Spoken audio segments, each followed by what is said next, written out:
नाइली leasing के घर पर गया हुआ है, जहाँ पर उसे उसका गार्ड मिलता है और वो गार्ड नाइली से कहता है अभी तुम बाहर ही यहाँ पे खड़े रहो क्योंकि अभी लीजिंग थोड़ा बिजी है। नाइली देखता है कि लीजिंग अपने घर के एल्डर से कुछ इम्पोर्टेंट डिस्कशन कर रहा है।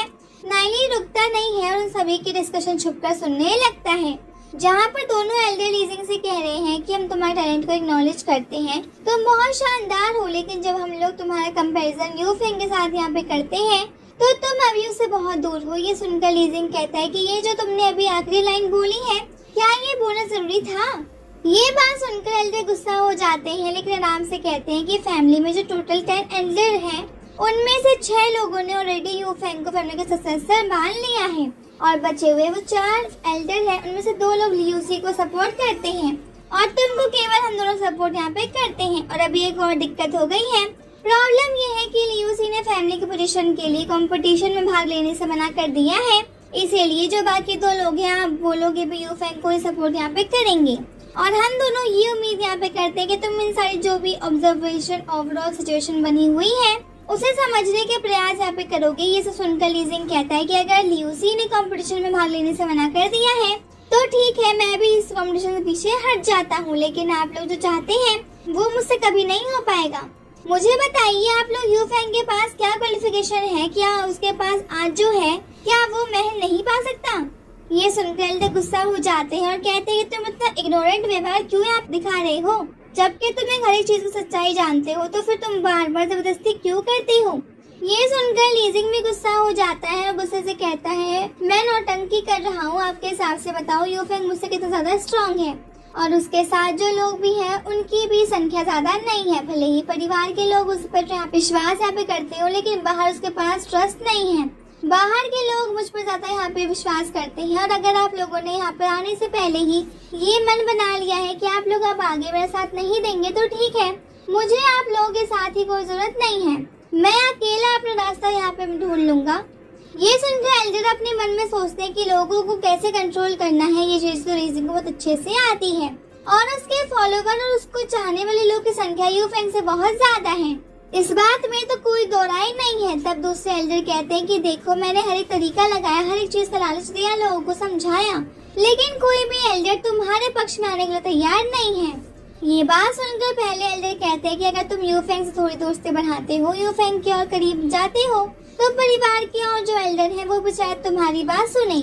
ये बात सुनकर लीजिंग कहता है कि मुझे फैमिली की लॉयल्टी लेने के लिए सब डॉगी बनना होगा, उसकी औकात ही क्या है? मेरे सामने इस पूरी फैमिली में केवल मैं हूँ जिसके पास एक नया डेमोन्स्ट्रेट जो कि गॉड लेवल ग्रोथ पोटेंशियल का है ले पाया हूँ। और अगर मैं फैमिली के रूल के हिसाब से चलूँ तो बताओ कौन ज्यादा टैलेंटेड है? तुम लोग मेरे टैलेंट को हमेशा उसे यू फेंग के टैलेंट से कम क्यों मानते हो? बस क्योंकि यू फेंग पिछले फैमिली के हेड का बेटा है, बस इसीलिए उसके लिए तुम लोग फैमिली के हर एक रूल को बाईपास यहाँ पे कर देते हो और कुछ भी हो जाए, वो कितना भी रॉन्ग क्यों ना हो, तुम लोग अपना मुंह तक नहीं खोलते।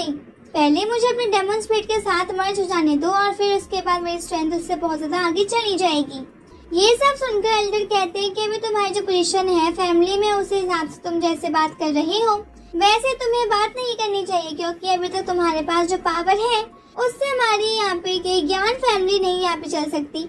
ये सुनकर लीजिंग हंसते हुए कहता है कि मुझे अब बात समझ में आ रही है, क्योंकि यू फेंग मुझसे ज्यादा स्ट्रॉन्ग है लेकिन वो पॉपुलर नहीं है, तो तुम लोग इसी टेंशन में हो कि जब मैं अपनी पावर इंक्रीज करूंगा तो यू फेंग से सीधा कंपटीशन में यहाँ पे करने वाला हूँ और मैं उसके लिए हमेशा प्रॉब्लम बना दूंगा, इसीलिए तुम लोग इतनी चिंता में हो। नाइली ये सब बात छुपकर सुन रहा होता है और फिर कहता है तो ये चीज ऐसे है, प्रीवियस लाइफ में लीजिंग फैमिली को छोड़कर चला गया था और मुझे लगा कि उनकी फैमिली में कुछ हुआ और अभी को मुझे असली मैटर पता चल रहा है।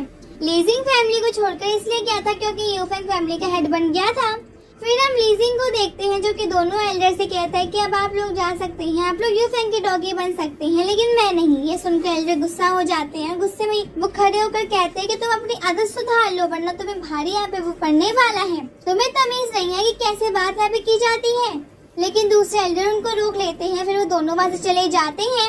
उनके जाने के बाद नाइली लीजिंग के पास जाता है। लीजिंग जैसे नाइली को देखता है वो बहुत ज्यादा यहाँ पे हैप्पी हो जाता है और कहता है कि तुम यहाँ कैसे। ये सुनकर नाइली कहता है कि तुम अभी हंस रहे हो और फिर वो दोनों आपस में हाय हेलो करते हैं। फिर लीजिंग पूछता है कि मैं तुम्हारे कैसे काम आ सकता हूँ।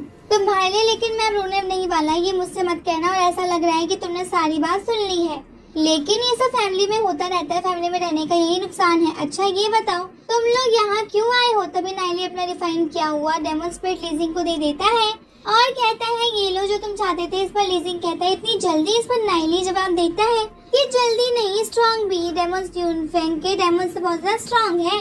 और ये सुनकर लीजिंग बहुत ज्यादा हैप्पी हो जाता है और कहते हैं मुझे नहीं समझ में नहीं आ रहा कि मैं तुम्हें थैंक यू कैसे बोलूं। एक बात हमेशा याद रखना, ये घर तुम्हारा भी घर है। इस घर में तुम्हारा एक बेस्ट फ्रेंड रहता है जो कि तुम्हारे लिए अब यहाँ पे वो कुछ भी कर सकता है, क्योंकि तुमने मेरे लिए जो किया है उतना मेरे लिए आज तक यहाँ पे किसी ने नहीं किया। ये सुनकर नाइली कहता है कि मैं यहाँ तुमसे हेल्प मांगने आया हूँ। मेरे दोस्त का भाई लिंस के अटैक में मारा गया, तो मैं कुछ लोगों को भेजना चाहता हूँ और उसे मारना चाहता हूँ।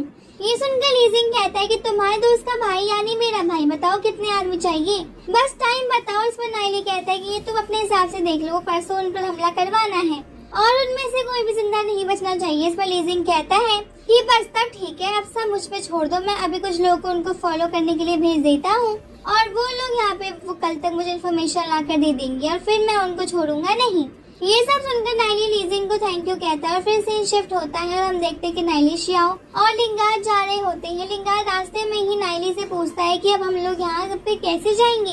इस पर नाइली कहता है कि मैं अपनी फर्स्ट लाइफ की पिच पर पहुँच गया हूँ और अब वहाँ टाइम आ गया है कि मुझे सेकेंड लाइफ के यहाँ पे ब्रेक थ्रू मुझे करना होगा।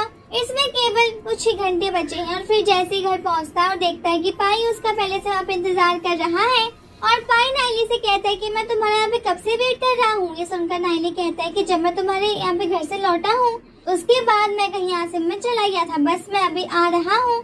फिर पाई नाइली के पास जाता है और कहता है कि चलो मैं तुम्हें एक अच्छी जगह लेकर चलता हूँ जो बहुत ही अच्छा होने वाला है। और यही भी हमारा आज का एपिसोड एंड हो जाता है। मिलते हैं नेक्स्ट एपिसोड में। Thanks for watching. 杀气尸体的滋味不好受吧？放心，你死了就能解脱了。悬赏榜排名第2的魔龙子，现身百龙之丘的消息属实。血海熔炼，谁生谁死还不一定。可惜，一个个都受了伤，倒是无趣了很多。难道这次真的在劫难逃了吗？如今唯有拼力一搏，方有一线。